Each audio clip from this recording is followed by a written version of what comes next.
यह कहानी सोनपुर गांव की है, जहां फातिमा अपने पति आदिल के साथ एक छोटे से घर में रहती है। फातिमा के घर के ठीक बगल में उसकी जेठानी रजिया का घर होता है। रजिया बहुत ही लालची और घमंडी किस्म की औरत है। उसने अपनी देवरानी और देवर को घर से बाहर निकाल दिया और सारा खेत मकान धोखे से अपने नाम कर लिया, जिस वजह से बेचारी फातिमा को एक टूटे फूटे किराए के घर में रहना पड़ रहा था। फातिमा का पति जंगल से लकड़ी लाकर बेचता और उसी से अपना और फातिमा का गुजारा करता। चलो आज के लिए इतनी लकड़ी काफी है, जल्दी से घर जाता हूँ, शाम ढलने को है, यहाँ जंगली जानवर आ सकते हैं। कुछ ही देर बाद शाम ढल जाती है। फातिमा, ओ फातिमा, कहाँ हो तुम? अगर खाना बन गया हो तो जल्दी से लगा दो, कल सुबह जल्दी जागना होगा। सुबह लकड़ियां बेचकर मुझे जंगल भी जाना है। आदिल जरा सुनो, आटा चावल दाल सब कुछ खत्म हो चुका है। घर में बस थोड़ा सा आटा बचा हुआ था। मैंने आपके लिए 2 रोटी सेक दी है, आप नमक प्याज के साथ खा लो। फातिमा, तुमने 2 रोटी सेकी है और दोनों रोटी मुझे दे दी, तो तुम क्या खाओगी? जी, आप मेरी चिंता ना करें, मैं पानी पीकर सो जाऊंगी। आपको तो जंगल में जाकर खड़ी मेहनत करनी पड़ती है। कल लकड़ी बेचकर जो पैसे मिलेंगे उससे मैं कुछ खा लूंगी। नहीं फातिमा, ऐसे कैसे चलेगा? आओ और दोनों मिल बांट कर खाते हैं। ठीक है जी, आप कह रहे हैं तो मैं भी आपके साथ कुछ खा लेती हूँ।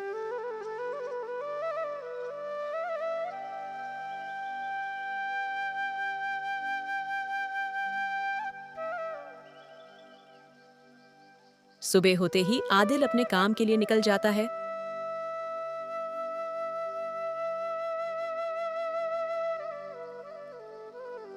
और इधर फातिमा सुबह सुबह कुरान की तिलावत करने बैठ जाती है।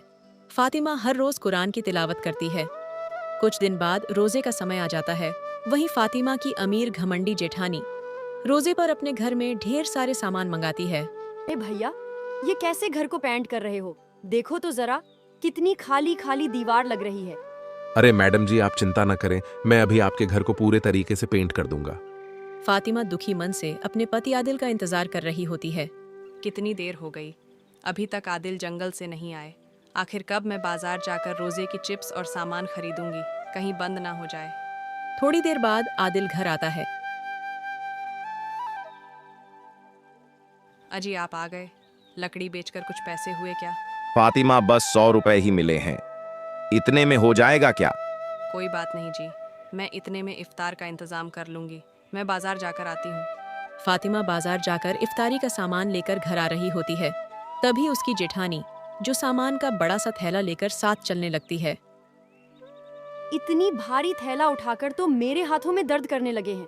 फातिमा, तुमने ज्यादा सामान नहीं खरीदा। दीदी, घर की आर्थिक दशा आपसे छिपी थोड़ी है। आदिल ने 100 दिए थे, उतने पैसों से मैंने जो सामान मिला वो मैंने खरीदा। फातिमा, तुम तो ठहरी गरीब। अब जितनी चादर होगी उतने तो पैर फैलाओगी। अच्छा, मेरी कार खड़ी है, मैं चलती हूँ। फातिमा की जेठानी अपने आलीशान गाड़ी में बैठकर चली जाती है और फातिमा सारा सामान लेकर पैदल घर लौटती है।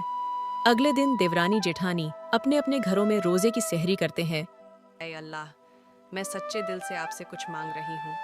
ऐ मेरे रब, मेरे घर की सारी दुख दर्द दूर कर दो। एक तरफ फातिमा की जेठानी रोजे के नाम पर सारा दिन खाती रहती थी और वहीं फातिमा अपने पूरे नियम से रोजे रखती और अल्लाह की इबादत करती।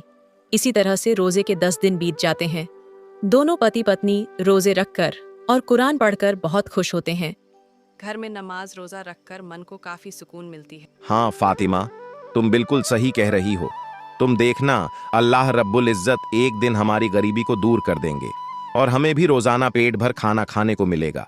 हम भी पेट भर खाना खा सकेंगे। चलो फातिमा, जल्दी से खाना निकाल दो, मुझे खाना खाकर जंगल में लकड़ी काटने के लिए जाना है। आदिल खाना खाता है और जंगल के लिए निकल जाता। थोड़ी देर बाद शाम ढलने लगती है और आदिल जल्दी जल्दी लकड़ियां काट कर घर आ रहा होता है। तभी उसकी नजर एक प्लास्टिक पर पड़ती है जिसमें कुछ हरी मिर्ची होती है। अरे ये क्या है?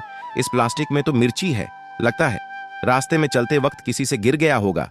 इसे मैं ले जाता हूँ और फातिमा से कहूंगा कि मिर्ची के पकौड़े बना दे। आदिल मिर्ची को उठाकर घर आ जाता है और अपनी बीबी को मिर्ची देते हुए कहता है, फातिमा, ये लो मिर्ची, रास्ते में आते वक्त ये मुझे जमीन पर पड़ा मिला था। जल्दी से जाओ और मिर्च के पकोड़े तल दो। आज रात मिर्ची के पकोड़े और रोटी खाकर गुजारा कर लेंगे। आदिल, लेकिन घर में तो बेसन नहीं है और ना इतने तेल है कि मिर्ची के पकोड़े तल सके। अच्छा, तो एक काम करो, रोटी नमक और मिर्ची ही खाने को दे दो। फातिमा रसोई में जाती है और कुछ रोटियां सेंकती है। तभी फातिमा के मन में एक विचार आता है। क्यों ना मैं इन मिर्ची के अचार बना लूं? इसमें ना ज्यादा तेल लगेंगे और ना मसाले। घर में थोड़े मसाले रखे हैं। सूखा रोटी खाने से अच्छा है कि हम अचार के साथ रोटी खाएं। फातिमा जल्दी से मिर्ची के अचार बनाती है और अपने पति आदिल को मिर्ची के अचार और रोटी देती है। आदिल खाना खाता है और कहता है, फातिमा, ये तुमने सही जुगाड़ लगाया। अचार के साथ रोटी काफी स्वादिष्ट लग रही है। हाँ जी, हमारे इतने अच्छे किस्मत कहाँ जो हम सब्जी के साथ खा सकें। सुनो फातिमा, मेरे पास एक उपाय है। क्यों ना हम मिर्ची के अचार बनाकर गांव में बेचें। लेकिन आदिल, कौन लेगा हमारे मिर्ची के अचार? लोगों को तो बड़े दुकानों से अचार खाना पसंद है। फातिमा, बाजार में जो अचार मिलते हैं वह बड़े फैक्ट्री में बनते हैं। उन अचार में वह घर वाले स्वाद कहाँ।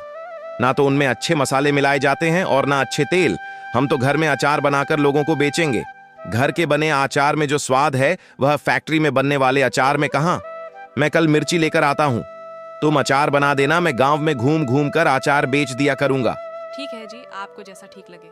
आदिल बाजार जाकर मिर्ची ले आता है और फातिमा जल्दी जल्दी मिर्ची के अचार तैयार करती है। अचार ले लो, अचार। घर के बने स्वादिष्ट मिर्ची के अचार, घर के बने ताजा मसाले का अचार। सुबह से शाम हो जाती है, लेकिन आदिल से एक भी ग्राहक अचार नहीं खरीदता है। आदिल आसमान की तरफ देखकर कहता है, ऐ अल्लाह, ये कैसा दिन आ गया है। पूरे दिन मेहनत करने के बाद भी मैं अपनी पत्नी को पेट भर खाना नहीं खिला पाता।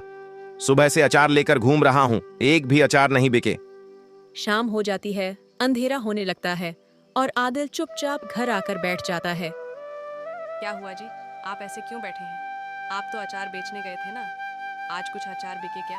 सुनो, तुम ठीक कह रही थी। लोग बड़े दुकानों से अचार खरीदना पसंद करते हैं। सुबह से गली गली घूम कर थक गया, लेकिन एक भी ग्राहक नहीं मिला। अजी कोई बात नहीं, आज पहला दिन था।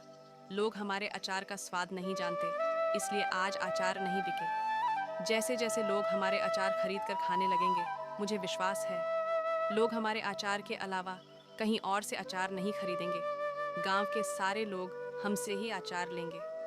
अगले दिन सुबह आदिल फिर से अचार बेचने के लिए निकल जाता है। ऐसे ही घूमते घूमते आदिल को पूरे दिन में केवल 2 ही ग्राहक मिलते हैं।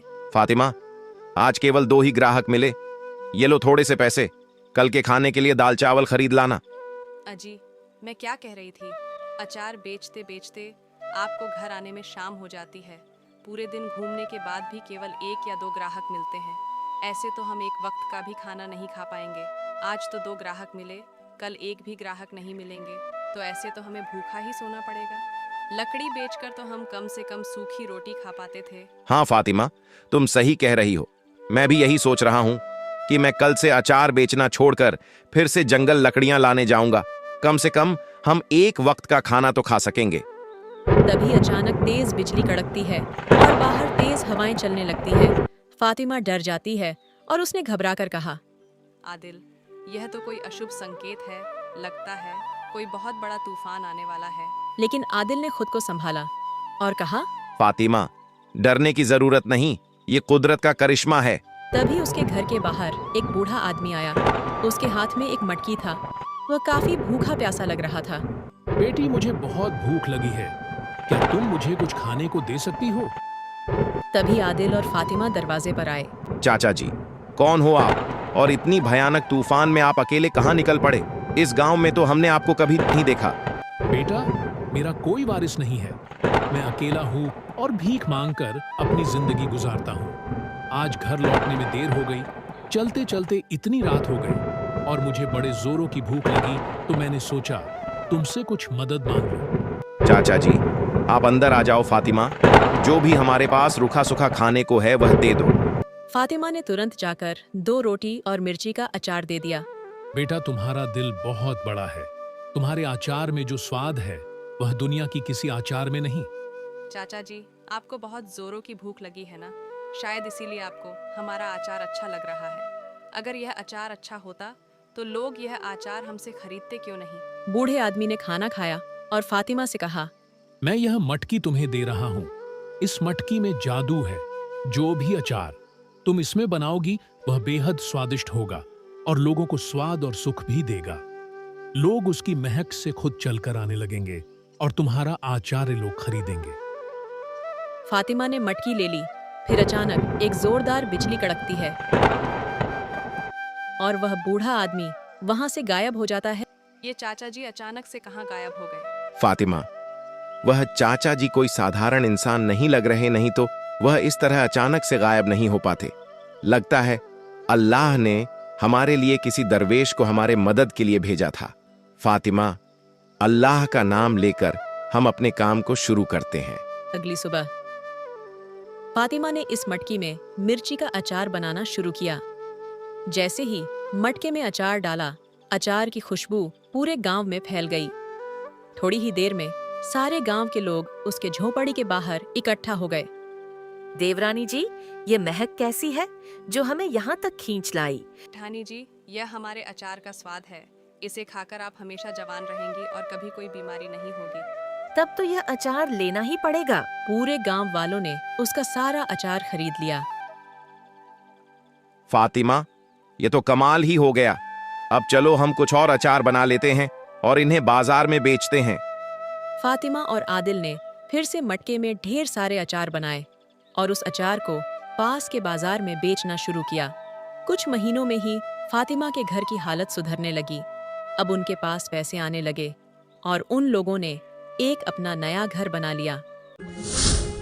हिंदी कहानियों के लिए हमारे चैनल को सब्सक्राइब करें।